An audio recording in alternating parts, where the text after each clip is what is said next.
नमस्कार दोस्तों, मैं नवीन राय, प्रोफेशनल ट्रेनर और बिजनेस गुरु, एक बार फिर तहे दिल से आपका स्वागत करता हूं नॉलेज साथी पर। और एंटरप्रेन्योर्स के लिए जो हमने सीरीज चलाई है इंजीनियर्स टॉक, मल्टीपल वीडियोस हम इसके ऊपर डाल रहे हैं। एंटरप्रेन्योर्स के लिए, बिजनेस करने की जो सोच रखते हैं उनके लिए, इन्वेस्टर्स के लिए सब कुछ डाल रहे हैं। फंडरेजिंग के ऊपर हमारा अभी टॉपिक चल रहा है। फंडरेजिंग कैसे होगी, क्या होगी, क्यों होती है, किस लिए होती है, किन किन को मिल सकती है, सबके बारे में हम बात करेंगे। देखिए, हिंदुस्तान अब एक ऐसा देश बन चुका है जो हर दिन तरक्की कर रहा है, जहां पर स्टार्टअप्स पे गवर्नमेंट की भी नजर हो तो वो समझ जाते हैं कि यूथ हमारा बड़ा पावरफुल है।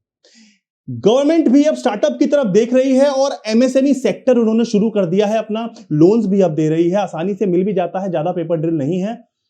एमएसएमई मतलब माइक्रो स्मॉल मिनी एंटरप्राइज। छोटी एंटरप्राइज अगर आपकी है 1 लाख, 2 लाख, 5 लाख, 10 लाख, 20 लाख तक की, तो आपको गवर्नमेंट भी लोन दे सकती है। देखिए, बहुत जरूरी है यह जानना कि एक बिजनेस क्या होता है और एक स्टार्टअप क्या होता है। बिजनेस वो होता है कि मेरे पिताजी की एक परचून की दुकान थी, उसको जब मैंने संभाला तो मैंने उसे एक डिपार्टमेंटल स्टोर बड़ा कर दिया। उसे मेरे बेटे ने संभाला तो उसको एक और बड़ा थोड़ा सा शॉपिंग मॉल जैसा बना दिया, जैसे आइल में होता है ना, उस तरीके से उसको बड़ा करते गए। तो ये एक बिजनेस होता है जो पीढ़ी दर पीढ़ी आगे बढ़ता रहता है। इस बिजनेस को अगर आप स्टार्टअप समझेंगे तो गड़बड़ हो जाएगी और इसके लिए फंडिंग मांगने निकलेंगे तो सबसे बड़ी भूल है। ऐसी चीजों के लिए फंडिंग नहीं मिलती। Do not think about it. ये बिजनेस है। अब स्टार्टअप क्या है? स्टार्टअप एक वो सोच है, एक वो आइडिया है जिसको पूरे वर्ल्ड में टेक्नोलॉजी से स्प्रेड किया जाए, जिसका बिजनेस स्केलेबल हो, जिसकी लिमिटेशंस ना हो और जिसके कंज्यूमर बहुत ज्यादा हो और जो प्रॉब्लम सॉल्विंग हो, उसको हम स्टार्टअप कहते हैं। जैसे कुछ एप्लीकेशंस है, उबर है, ओला है, ओयो है, ये सारे स्टार्टअप्स हैं। बिजनेस है, परचून की दुकान है, किसी की बहुत पुराना रेस्टोरेंट है, वही चल रहा है उनके बाप दादाओं के नाम से, तो वो बिजनेस कहलाता है। ठीक है, आपको उम्मीद करता हूं दोनों में समझ आ गया होगा। देखिए, स्टार्टअप्स जो होते हैं बहुत से शुरू होते हैं, 90% स्टार्टअप वहीं मर जाते हैं, उनको फंडिंग मिल जाती है फिर भी वहीं मर जाते हैं। फंडिंग के अलग अलग तरीके होते हैं। सबसे पहला है बूटस्ट्रैप। आपने अपने दोस्तों से पैसा ले लिया, ज्यादा नहीं लिया एक से, तो थोड़ा थोड़ा सबसे ले लिया। आपने अपने माँ बाप से पैसा ले लिया, आपने अपनी गर्लफ्रेंड से पैसा ले लिया, आपने अपनी बीवी से पैसा ले लिया और आपने एक धंधा चालू कर लिया। तो ये तो सबसे पहला जो स्टेप है वो बूटस्ट्रैप हो गया। उसके बाद आते हैं एंजल इन्वेस्टर्स, जो आपको 1 करोड़, 2 करोड़, 5 करोड़ तक की हेल्प कर सकते हैं। उसके बाद आते हैं वीसीज और उसके बाद बनता है आईपीओ। तो हम इसी दिशा में चलेंगे, इसी तरह से मैं आपको समझाता हूं। बूटस्ट्रैप आप समझ ही गए हैं। देखिए, जो बूटस्ट्रैप, जब आप फंडिंग की जरूरत होती है ना, उस समय पे आपको कोई एंजल इन्वेस्टर आपके धंधे में इन्वेस्ट नहीं करेगा।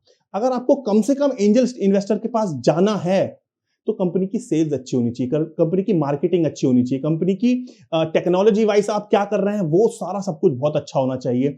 ये तो सबसे बेसिक है। अब मैं आपको बताता हूं कि अगर वीसीज से फंडिंग चाहिए तो वीसीज भी आजकल एंजल इन्वेस्टर जो होते हैं ना, उन लेवल की फंडिंग भी कर रहे हैं। सबसे पहले बोलते हैं सीड कैपिटल। सीड मतलब बीज, कैपिटल मतलब पैसा। वेंचर कैपिटलिस्ट जो वीसी होता है वो सीड कैपिटलिस्ट भी होता है। कैसे? आपको पैसा चाहिए 50 करोड़, तो वो क्या कहेगा, 5 करोड़ मुझसे ले लो, 45 करोड़ का इंतजाम कर लो। तो छोटे छोटे चेक्स भी काट देते हैं वो। सीड कैपिटल वो होती है जो आपके बिजनेस को बड़ा करने के लिए एक जो बीज होता है ना, वो छोटी सी फंडिंग, 1 से 2 करोड़ की फंडिंग, वो उसमें लगा दी जाती है। देखिए, अब मैं आपको बताऊंगा सीरीज फंडिंग क्या होती है। Series ABCDEF। सीरीज ए में आपको 1 से 7 करोड़ की फंडिंग मिल जाती है। सीरीज बी में आपको 50 करोड़ तक की फंडिंग मिलती है। सीरीज सी में 100 करोड़ तक की मिलती है। डी में 150-200 करोड़ तक की मिलती है।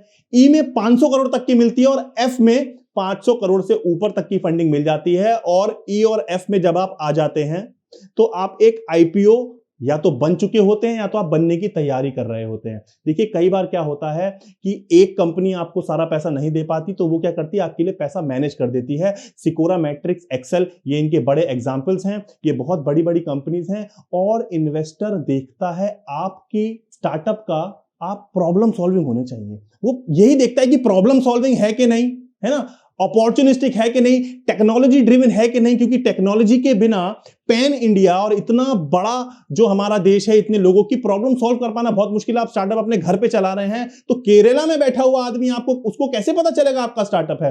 तो टेक्नोलॉजी ड्रिवन होना चाहिए, प्रॉफिटेबल होना चाहिए। वो आपसे अपना परसेंटेज बांध लेगा, बांधने के बाद आपको फंडिंग दे देगा। और आपका धंधा स्टार्ट हो जाएगा। ये होते हैं वेंचर कैपिटलिस्ट।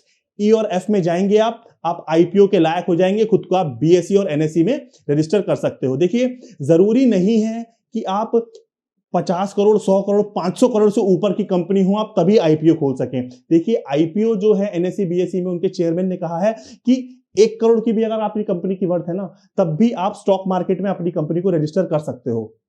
आप कर सकते हो, कोई प्रॉब्लम नहीं है।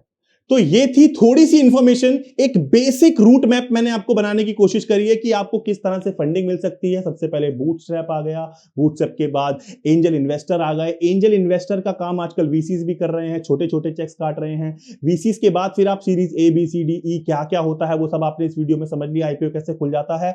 देखिए, अगर वीडियो में कुछ ना समझ आया हो, कुछ मन में सवाल हो, आप कमेंट बॉक्स आप ही के लिए बना है, आप कमेंट कीजिए, मुझसे सवाल पूछिए, मैं आपको उसके जवाब दूंगा। चैनल पे नए हैं, चैनल को सब्सक्राइब कीजिए, बेल आइकन जरूर दबाइएगा, लाइक का बटन जरूर दबाएं और वीडियो को ज्यादा से ज्यादा शेयर कीजिए। वीडियो में अंत तक बने रहने के लिए बहुत बहुत धन्यवाद।